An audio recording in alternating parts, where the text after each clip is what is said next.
பாரதப் போரின் உச்சகட்டம். குருக்ஷேத்திர களத்தில் இரத்த ஆறு ஓடிக்கொண்டிருந்தது. தர்மதேவதை தன் நிலையை குறித்து அழுது கொண்டிருந்தாள். எத்தனை பேர் வந்தாலும் அள்ளி அள்ளி கொடுத்த கர்ணனை இந்த உலகில் வாழ வைத்தே ஆக வேண்டும் என்ற நிலை அவளுக்கு. அவள் தெய்வங்களையெல்லாம் துதித்தாள். இவன் செய்த தர்மங்கள் ஏராளம். தர்மம் தலை காக்கும் என்பது உண்மையானால் இவன் இந்த பூமியில் இன்னும் வாழ வேண்டும் என துதித்து கொண்டிருக்கும் போதே சூரியன் மேகத்திற்குள் மறைந்தான். சூரிய பகவானே, உலகையே வாழ வைக்கும் நீ உன் சொந்த மகனை, நீ பெற்ற மகனை கைவிட்டு விட்டாயே. ஒரு கோழையைப் போல மேகத்திற்குள் உன்னை மறைத்து கொண்டாயே. தர்மம் செய்பவர்கள் அழிந்து போக நீ உடந்தையாக இருக்கலாமா?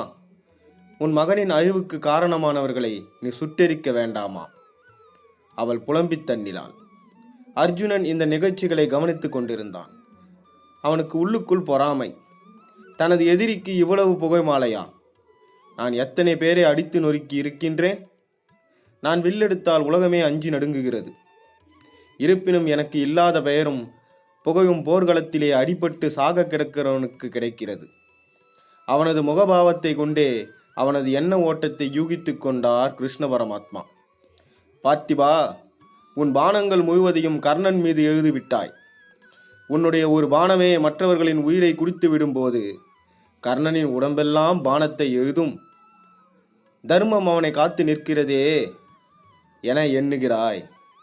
சற்று பொறு, அவனது தர்மம் செய்யும் தன்மையை உனக்கு காட்டுகிறேன் என்றவர் உடனே அந்தணர் உருவம் எடுத்தார். கர்ணன் அடிபட்டு கிடந்த இடத்துக்கு வந்தார். தர்மதேவரை அவரை கைகூப்பினாள். அவளுக்கு அந்தணர் வேடத்தில் வந்திருப்பது யார் என புரிந்துவிட்டது. இந்த மாயக்கண்ணன் ஏதேனும் உபாயம் செய்து கர்ணனை கொன்று விடுவாரோ என்று மட்டும் அவள் மனதில் பட்டது. கர்ணன் அவளை சமாதானம் செய்தார். இன்றில்லாவிட்டாலும் உன் கர்ணன் என்றாவது ஒரு நாள் இறந்துதானே ஆக வேண்டும் அம்மா. அவன் இறந்தாலும் அவன் புகை என்றும் இரவாதபடியும் தர்ம தேவதையான உன் புகை இந்த பூமியில் என்றும் நிலைத்திருக்கும். அருளாசி தருகிறேன் என்றதும் தாங்களே முடிவு செய்த பிறகு என்னால் ஆனது எதுவும் இல்லை. ஆனாலும் இவன் செய்த தர்மத்தின் புண்ணியம் இவனை விட்டு நீங்கும் வரை இவன் உயிர் பிரியாமல் இருக்க வரம் தர வேண்டும் என்றாள். கண்ணனும் அவ்வாறே அருளினார். தர்மதேவதை கண்ணீருடன் அவ்விடத்தை விட்டு அகன்றான்.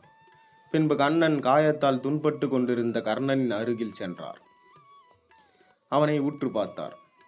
அந்தன வேடத்தில் வந்த கண்ணனுக்கு கர்ணன் அந்த வேதனையிலும் கை கூப்பினான். கர்ணா, நீ இருக்கும் நிலைமையிலும் இருக்கும் இடமும் சரியில்லைதான். இருப்பினும் எனக்கு பெரும் பசி இருக்கிறது. நீ ஏதாவது கொடுத்தால் என் பசியும் என் குடும்பத்தாரின் பசியும் நீங்கும் என்று கூறினார். அந்தனரே, என்னிடம் எதுவுமே இல்லையே. நீ கேட்கும் கொடுக்க முடியாத பாவியாகிவிட்டேனே. இதற்காக என்ன பாவத்தை அனுபவிக்கப் போகிறேனோ என்றான் கர்ணன். அந்தனருக்கு கோபம் வந்துவிட்டது. என்னிடம் பொய் சொல்கிறாயா? உன்னிடம் ஏதோ ஒன்று இருப்பதாக என் உணர்வு சொல்கிறது. உண்மையை சொல் என்றார். கர்ணன் சற்று நேரம் சிந்தித்தான். அவன் முகத்தில் மகிழ்ச்சி பொங்கியது. அந்தனரே, நீர் நினைத்தது சரிதான். உமக்கு என்னிடம் கொடுக்க இப்போது ஒரு பொருள் உண்டு. இதோ, எனது ஒரு பல்லில் கொஞ்சம் தங்கம் இருக்கிறது. அதை எடுத்துக்கொள்ளும் என்றான். அந்தனர் இன்னும் கோபப்பட்டார். அந்தணனான நான் உன் பல்லில் கை வைப்பதா? அதை நீயே எடுத்துக்கொடு என்றார். கர்ணன் தன் சக்தியெல்லாம் திரட்டி அந்த பல்லை அசைத்தான். அது தனியாக வந்தது. அதை அவர் கையில் கொடுத்தான். அந்தனர் வாங்க மறுத்துவிட்டார். கர்ணா, நீ தர்மம் செய்யும் அழகு இதுதானா? ரத்தம் தோய்ந்த பல்லை அந்தனருக்கு கொடுப்பீர்களா? எனக்கு உன் பல் தேவையில்லை. அதில் ஒட்டி கொண்டிருக்கும் தங்கம்தான் தேவை என்றார். கர்ணன் தன் உடலில் இருந்த ஒரு அம்பை உருவினான். அதன் முனையில் தங்கத்தை உரசி எடுத்தான். அந்தனரும் அன்போடு கொடுத்தான். அந்த தங்கத்தில் உள்ள இரத்தத்தை மட்டும் அவனால் கழுவ முடியவில்லை. போதாக்குறைக்கு அவன் கையில் உள்ள இரத்தமும் சேர்ந்து தங்கத்தை சிகப்பாக்கியது. அந்தனரே, இதையாவது பெற்றுக்கொள்ளுங்கள். இதை துடைத்து விட்டால் சுத்தமான தங்கம் கிடைத்துவிடும் என்றான். அந்தனர் இன்னும் முகத்தை கடுமையாக்கி கொண்டு சிடுசிடுத்தார். இதை எதில் துடைப்பேன்? நான் அணிந்திருப்பதோ கந்தலாடை. இதில் இரத்தத்தை துடைத்து இதையும் கிழித்து போடுவதா என்றார் காட்டமாக. பகவான் இப்படிதான் மனிதர்களை சோதிப்பார். நம் உடலில் நல்ல வலுவுள்ள நேரத்தில் கடவுள் நமக்கு சிறு கஷ்டங்களை கொடுத்தால் கூட அவரை ஏகவசனத்தில் திட்டி தீர்த்து விடுவோம். ஆனால் கர்ணன் போர்க்களத்தில் யாருமற்ற அனாதையாய் சாக கிடக்கும் இந்த நேரத்திலும் அவனுக்கு வந்த சோதனைகளை இன்முகத்துடன் ஏற்றுக்கொண்டான். அதே நேரம் கடவுள் ஏன் அவனுக்கு இப்படி துன்பத்தை கொடுத்தார்? அவன் நல்லவன்தான். ஆனாலும் கெட்ட சகவாசக்காரர்கள் பாஞ்சாலியை துயிலுரிக்கும் போது வேடிக்கை பார்த்தவன், எக்காலம் செய்தவன், அதற்குரிய தண்டனையை தான் அவன் இப்போது அனுபவித்துக் கொண்டிருக்கின்றான். தங்கத்தை வாங்க மறுத்த அந்தணரிடம் சற்று பொறுத்திருக்க சொல்லிவிட்டு கர்ணன் வலியையும் தாங்கிக் கொண்டு சற்று தூரம் ஊர்ந்தே சென்றான். அம்புகள் தந்த வலி தாங்க முடியவில்லை. இருப்பினும் அதை பொருட்படுத்தாமல் தனது வர்ணாஸ்திரத்தை தேடி கண்டுபிடித்தான். அதை வானத்தில் எழுதால் மழை கொட்டும்.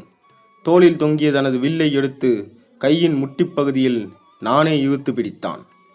அம்பை நானில் வைத்தான். வானத்தை நோக்கி செலுத்தினான். பெருமழை கொட்டியது. அதில் தங்கத்தை கழுவினான். தங்கம் சுத்தமானது. மஞ்சள் நிறத்தில் பளபளவென மின்னியது. அதை அந்தணரிடம் மனமுந்து கொடுத்தான். கலங்கி போய்விட்டார் கண்ணன். அவன் அன்போடு கொடுத்த தங்கத்தை இருகரம் கொண்டு வாங்கினார். அர்ஜுனன் இருக்கும் இடத்திற்கு வந்தார். அவன் கண்ணீருடன் நின்றிருந்தான். கவனித்தாயா அர்ஜுனா, கர்ணன் தர்மம் செய்வது எவ்வளவு வல்லவன் என்று? இந்த பாரதம் உன்னையும் என்னையும் கூட மறந்து போகும். ஆனால் கர்ணனை காலம் கண்டிப்பாக மறக்காது.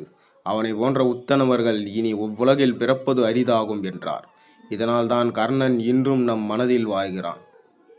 இந்த கதையிலிருந்து நமக்கு தெரிந்த அறம் என்னவென்றால், தர்மம் செய்ய வேண்டும், அனைவருக்கும் நல்லது செய்ய வேண்டும். தர்மம் தக்க நேரத்தில் நமது உயிரையும் காக்கும், தலையையும் காக்கும். அதனால் என்றுமே தர்மம் செய்வதற்கு கூசி நிற்காதீர்கள். உங்களால் முடிந்தளவு, இயன்ற அளவு, முடியாதவர்களுக்கு தர்மம் செய்யுங்கள். இருப்பவர்களுக்கு கொடுப்பதை விட இல்லாதவர்களுக்கு கொடுங்கள். இல்லாத ஜீவராசிகளை கவனியுங்கள். அது கண்டிப்பாக உங்களை ஒரு நாள் வந்து சேரும். நல்லதே செய்யுங்கள், நல்லதே நடக்கும்.